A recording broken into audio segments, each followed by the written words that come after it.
Hi, so this is our very last music and drama video, and what I'm going to share with you today are two more of my favorite Shakespeare plays.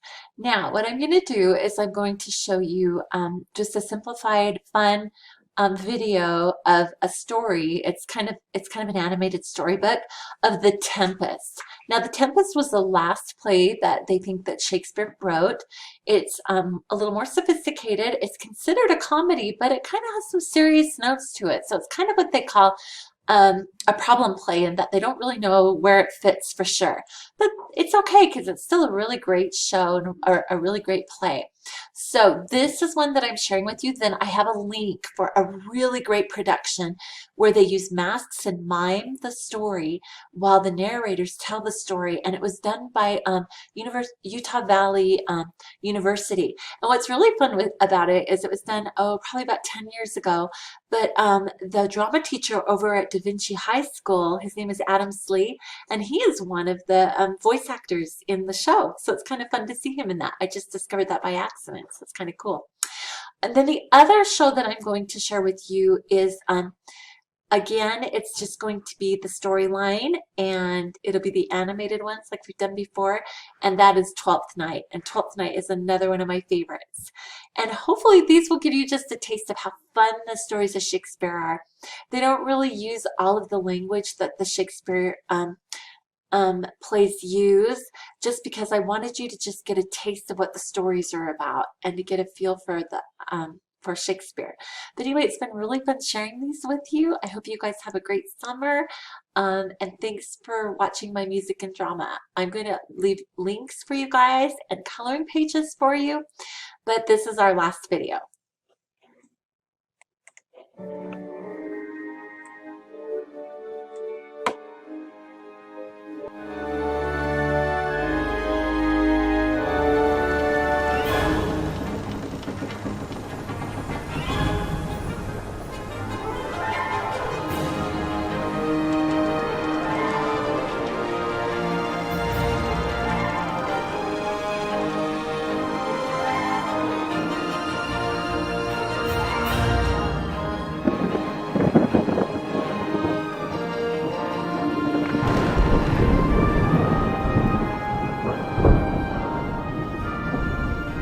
Dreamscape presents The Tempest.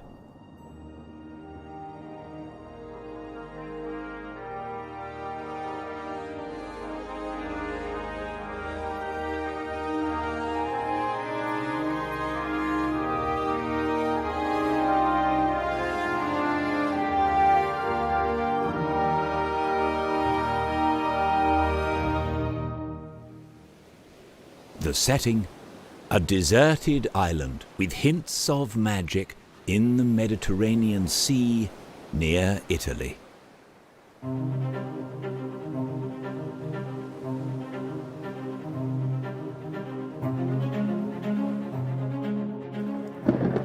Prospero, a powerful wizard and former Duke of Milan. Good trait, a loving father. Being very clever, he loves books. Not so good trait, quite stubborn, neglectful of his duties. Miranda, Prospero's daughter. Good trait, strong, kind, compassionate. Not so good trait, being the heroine of the story, she has none. Ariel, a powerful spirit and Prospero's servant. How he became a servant, we will soon find out. Good trait, powerful, helpful. Not so good trait, he doesn't really have any bad traits, he just wants to be released to go home. Alonso, the king of Naples. Good trait, quick to admit when he has done wrong. Not so good trait, easily influenced by others, and I'm sure we can all agree that a good king must lead and not follow. Antonio, Prospero's brother and currently the Duke of Milan. Aha, the plot thickens. Good trait, hard-working. not so good trait, seeks power, even if he has to steal it. The captain and his crew, who are asleep for most of the story, for reasons we will soon discover. And so our story begins.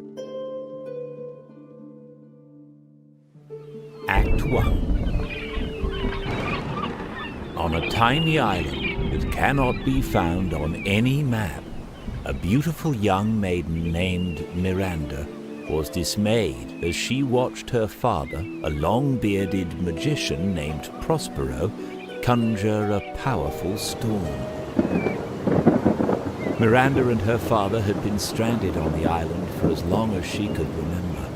During their time on the island, she had watched her father's magic grow, but until then she had never seen him use his magic to wreak such havoc. "Oh, please, Father! Why have you created this storm? What about those poor sailors?" The powerful Prospero circled his magic staff round and round, creating fierce gusts of wind. "Don't worry, dear," he called over his shoulder to his daughter. "I have a plan. They will not be injured. My servant Ariel is watching over them as we speak." Prospero's winds rushed toward the ship in the distance, where Alonso, the King of Naples, and Antonio, the Duke of Milan, were clinging to the ropes, trying not to fall overboard. The strongest winds and roughest waves anyone on board had ever seen rocked and spun the ship as if it were a toy boat in an angry child's tub. The only hope for those aboard the ship was to make it to the tiny island they could just see in the distance. Prospero's island. "I think we can make it to shore," shouted the captain. But just as he spoke, a bolt of lightning flashed, loud thunder clapped, and the ship's sails burst into flames. "Abandon ship!" called the captain. Antonio and the king leapt from the ship and paddled with all of their might through the waves toward the island. Now, had Antonio or the king looked back, they might have noticed after they jumped, the flames began to die down, the seas began to calm, and a glimmer was in the air above the ship where the now fast asleep captain and his crew lay. You see, Ariel had cast a spell of deep sleep and protection over them. But the two nobles never looked back. They just kept swimming. As the king and Antonio made it to shore, exhausted and as wet as puddles, they collapsed on the beach and promptly fell into a magical sleep.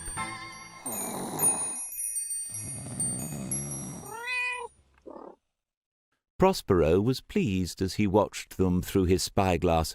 For 12 years he had been stranded on this island, waiting for this day, practicing his magic all the while. It was on the very beach where the king and the duke now slept that Prospero had found the spirit Ariel, who had been trapped by unknown magic long ago in an old, gnarled tree. Prospero had freed Ariel from the tree, only to make him a servant, in anticipation of this very day.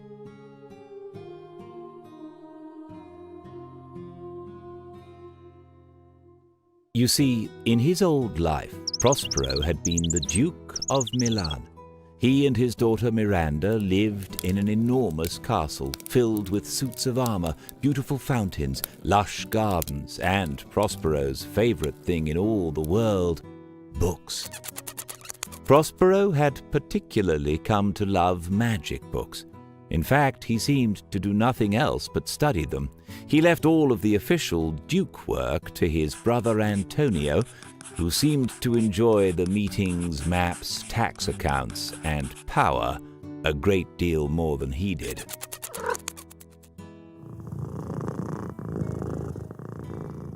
Anger and jealousy began to grow in Antonio's heart as he realized he was doing all of the work.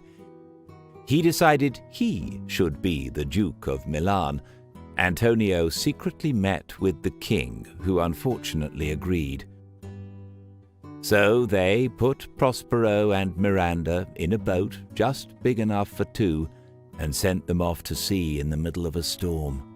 That is how Prospero and Miranda ended up on this tiny island in the Mediterranean Sea.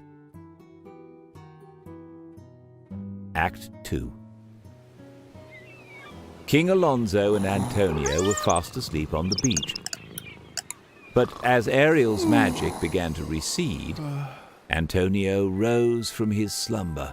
He was groggy from the magic and cross that he was now stranded on this island because of a treacherous boat ride the king had made him embark upon.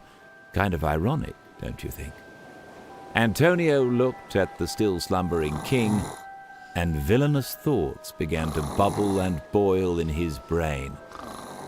What if the king were never to wake? Perhaps if King Alonso's brother were in charge instead, there would be no more excursions across the sea. As Ariel finished removing his charms and the king slipped his bonds of sleep, Antonio's fantasies fled his mind as quickly as they had entered. Perhaps it was just the sun and the near drowning getting to him. Perhaps it was just his ferocious hunger affecting his thinking. Either way, he shouldn't be thinking such thoughts.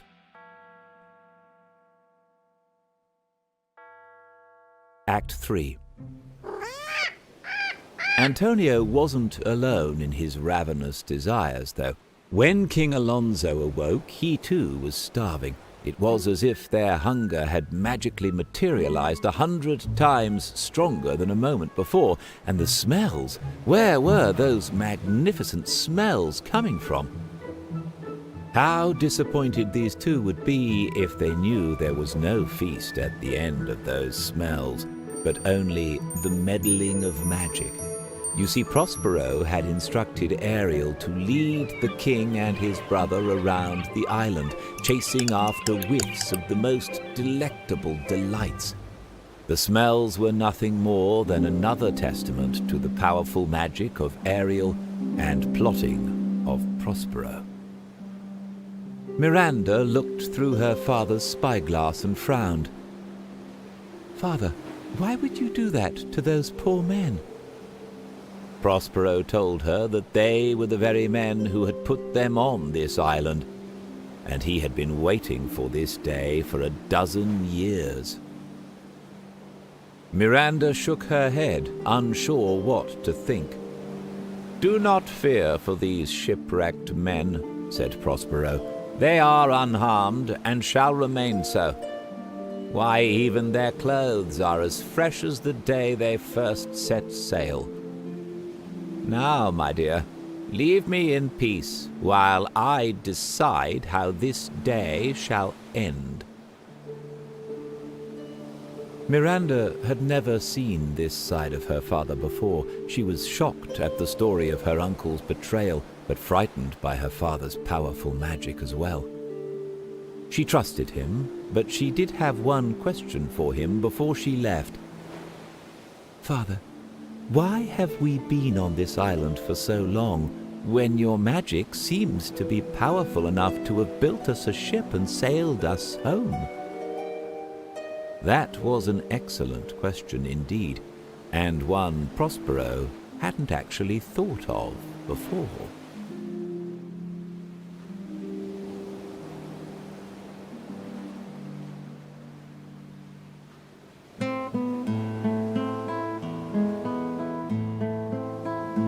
Act 4. Prospero sat down on a rock and contemplated the last 12 years. It had been wrong what his brother had done to him. Antonio had all but sentenced Miranda and Prospero to death when he put them in that boat. However, Prospero loved his daughter more than he wanted revenge on his brother. For Miranda's sake, Prospero could forgive Antonio. She would never have a normal life here on this island. It was time for Ariel to bring King Alonso and Antonio back to Prospero's beach. Prospero called for Ariel and ordered him to bring the shipwrecked crew to him at once.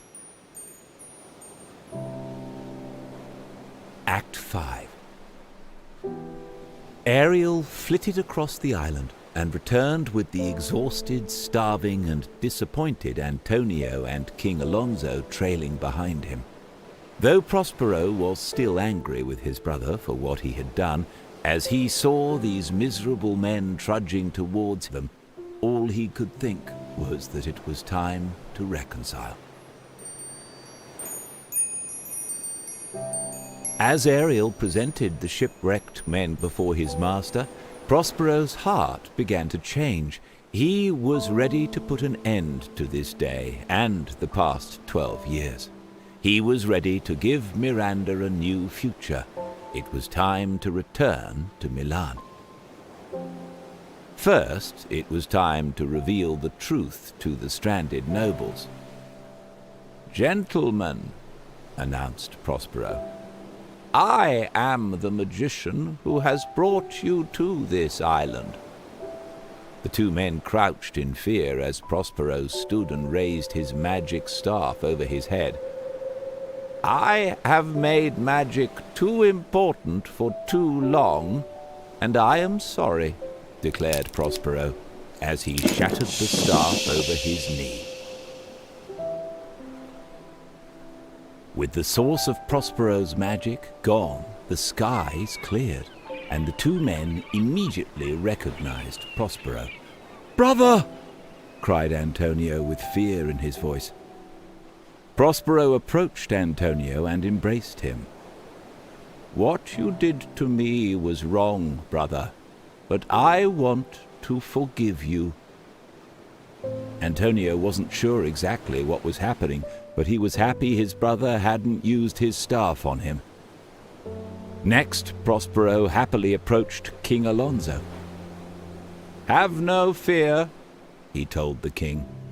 "Your ship and all the people aboard are well." Prospero called for Ariel and asked him for one last service, to wake the crew and bring the mended ship to shore so everyone could sail home.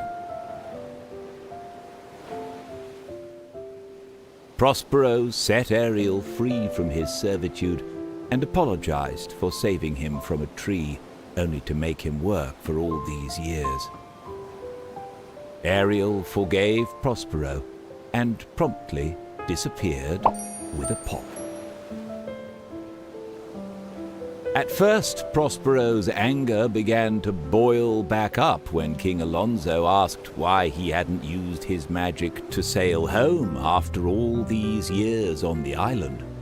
But he conceded that it was a very good question that had recently been brought to his attention. He admitted it would have been better to have used his power for good and not revenge.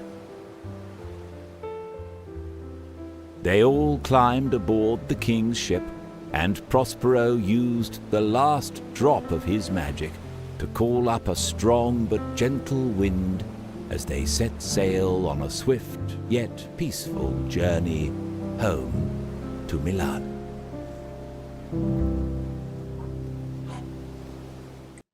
Okay, so that story, The Tempest, that was a very simplified story.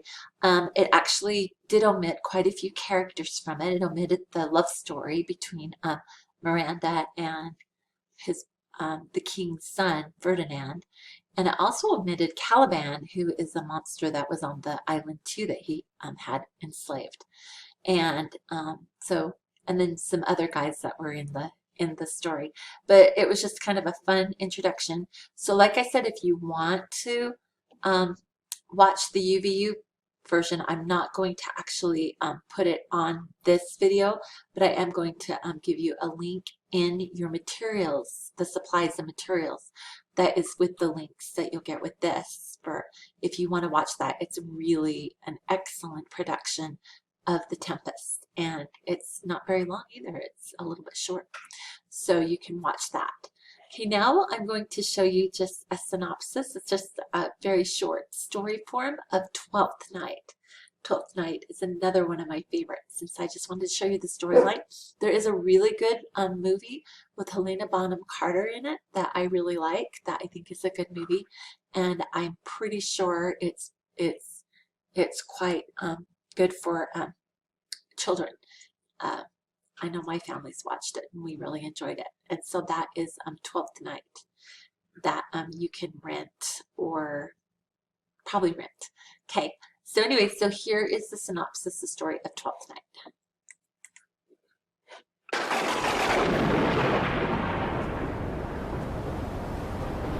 Viola and her twin brother are shipwrecked in an enemy country.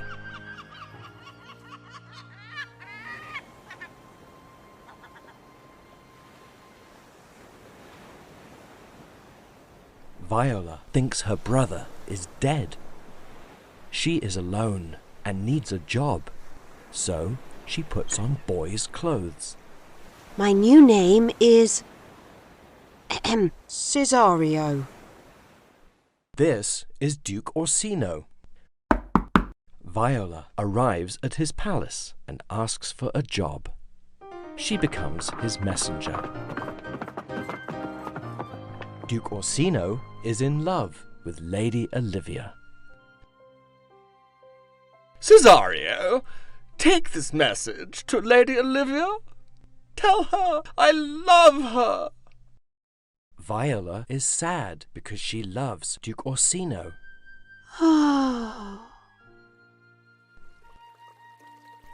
This is Lady Olivia.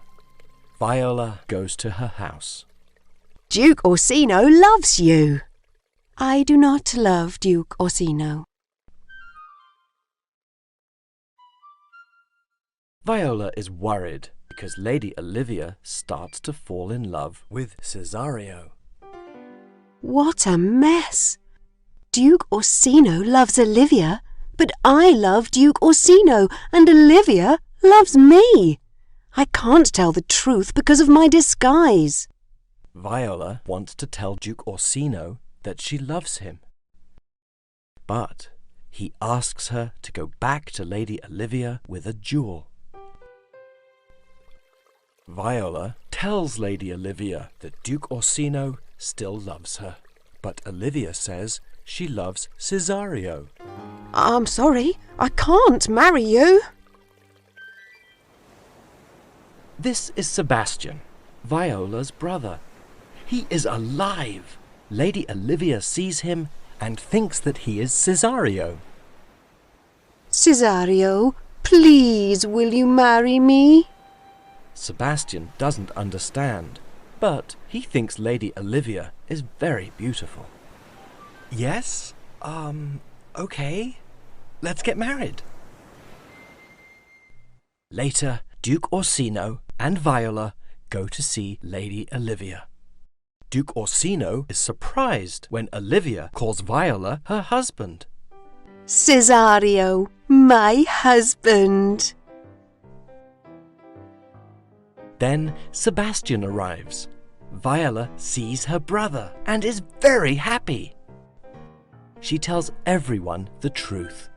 My real name is Viola, and this is my brother Sebastian. When Duke Orsino sees Viola, he falls in love with her and asks her to marry him. Duke Orsino and Viola are happy. Lady Olivia and Sebastian are happy too. They decide to have a double wedding party to celebrate.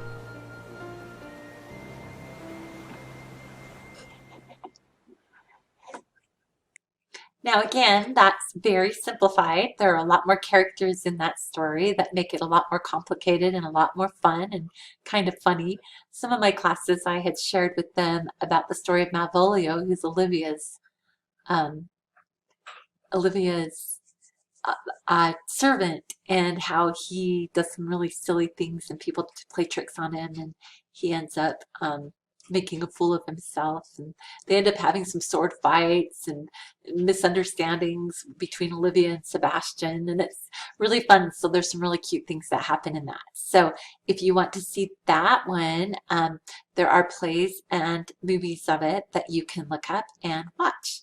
And so anyway, so those are just two really great Shakespeare plays that I just wanted to introduce you to and just give you a feel for. And I hope that you will enjoy those. And I hope that you will seek out some more Shakespeare plays and some more Shakespeare shows. They're really fun to watch. And I really enjoy Shakespeare, and I hope that you will too.